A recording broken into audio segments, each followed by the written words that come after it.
All right, it's the 26th of December 2019, and it's time to take a walk into the past. And there is just a hint of the past. Holy smokes. Anyway, you guess what happens in between some of these issues? Yes, children. Anyway, cleaning up the office, getting a new desk. But first of all, the old Microsoft logo for partners, high availability. Let's check this out. What do we got here? Microsoft, Compaq, Veritas back in the day, EntireNet. I have no idea who they are. This is a high availability workshop. This goes over here, no big deal. This was an in-person class I took. Apologies for all the dirt. This is gross. I literally am cleaning up on the floor here. Wow. Oh yeah. So this was about, I was at a startup company in Massachusetts. This was all about using high availability Microsoft clustering services. Right, look at these slides, printouts. They're all just kind of messed up. BizTalk. I saw BizTalk. Oh, wow. What happened there? Yes, so what they had was DL380 packaged clusters, 2 people per cluster sitting in the Waltham Jones Road facility for Microsoft back in like 2001, 2002.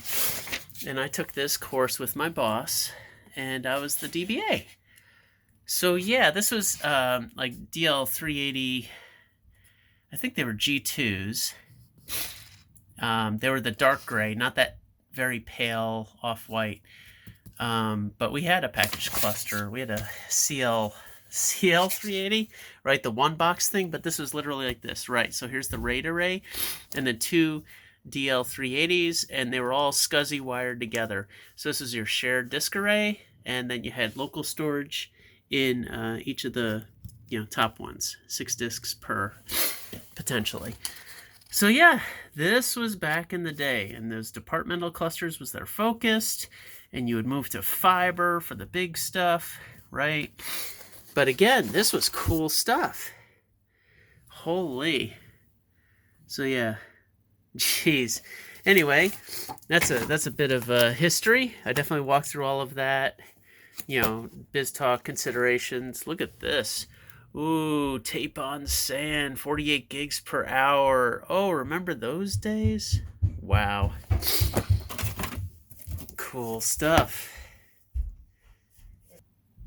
And just a quick reminder, Compaq, before they were bought by HP. So good times.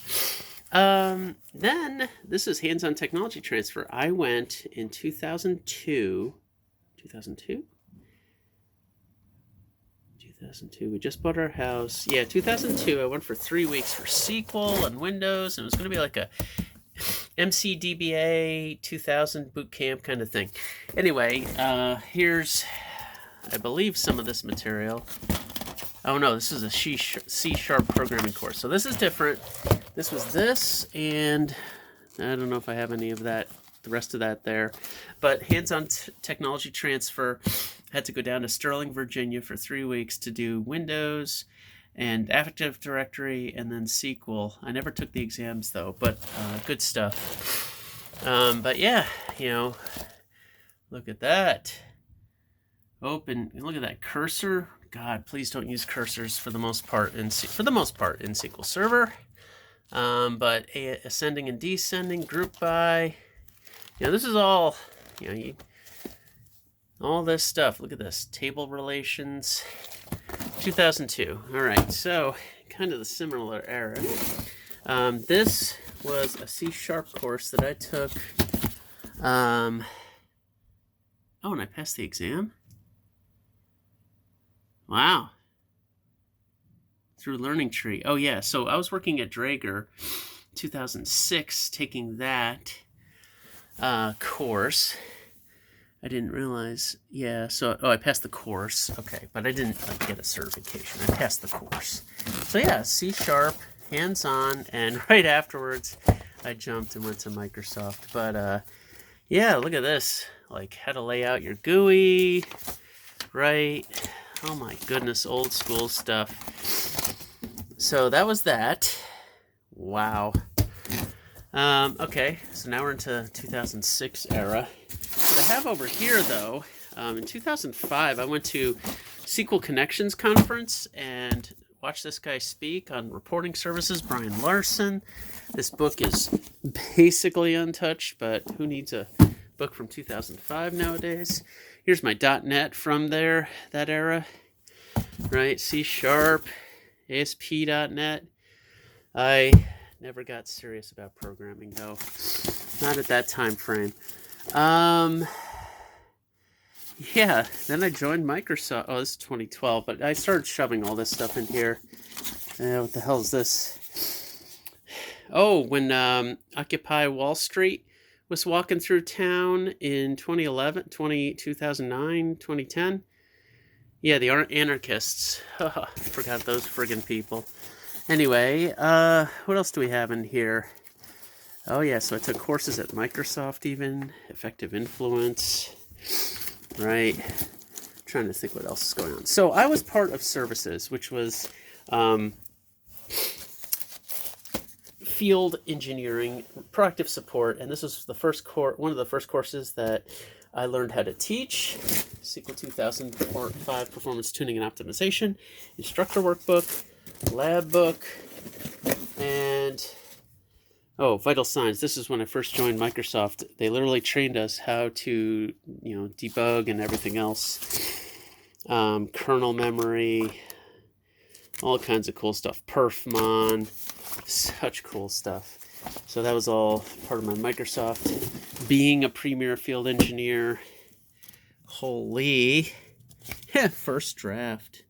Wow, so the field engineering organization, so I joined in late 2006, but they were building a guide. Yeah, back when Sharon Boland, she was in charge. That was cool times. Yeah, how to handle cases and all that. Good stuff. Day-to-day tools, rapid on-site support process.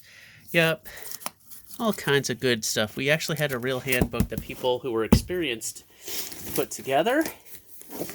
We took a course on managing customer expectations. This really was helpful to guide you in what you were doing.